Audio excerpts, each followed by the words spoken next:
I used to think our democracy, messy as it is, was something solid, stable. But lately, I've been wondering, what if it's not just under threat, but being taken apart on purpose?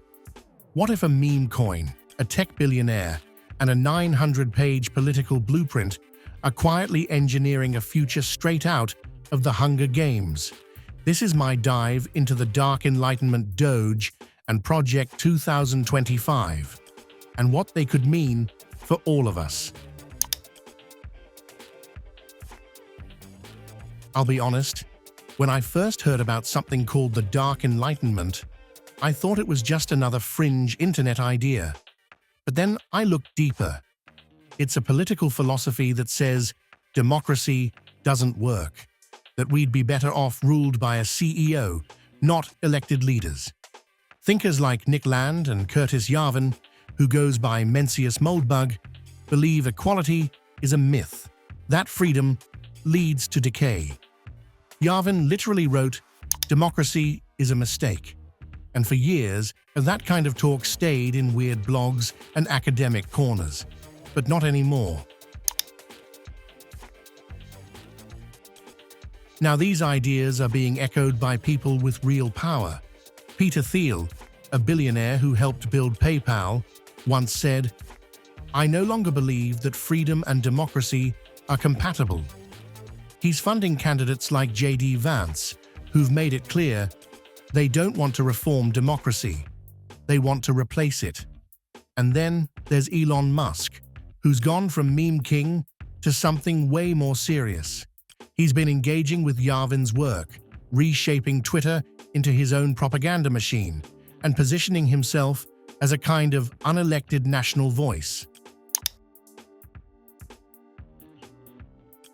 And then I found Project 2025, a real document, nearly 1,000 pages long, written by conservative think tanks tied to Trump's inner circle. It's not subtle. It outlines a plan to fire tens of thousands of civil servants, replace them with loyalists, tear down protections for workers, women, minorities, and weave Christian nationalist values into federal law. It's not just politics anymore, it's ideology, it's infrastructure. In 2025, they launched DOGE, the Department of Government Efficiency. Sounds harmless, right? But it's Musk at the helm. His job?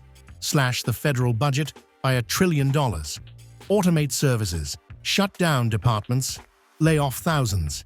It made me stop and ask, efficient for who? Because cutting costs and streamlining isn't bad if it's about helping people. But what if it's just about making government smaller, so corporations can fill the gap? So, here's what I'm seeing. A political movement that rejects democracy. A tech elite, eager to automate power. And a policy blueprint ready to make it all real. The result? A future that feels less like a democracy and more like the Hunger Games. The rich become the ruling class, the poor, a permanent underclass. And the government? It's not there to serve us, it's there to manage us. This isn't some distant dystopia. It's unfolding now, in boardrooms, in policy documents, on our feeds. And the scariest part? Most people have no idea it's even happening. But we're not powerless. Not yet. We can ask questions. We can show up. We can organize. Because the future isn't written in stone. It's being programmed. And we still have the power to debug it.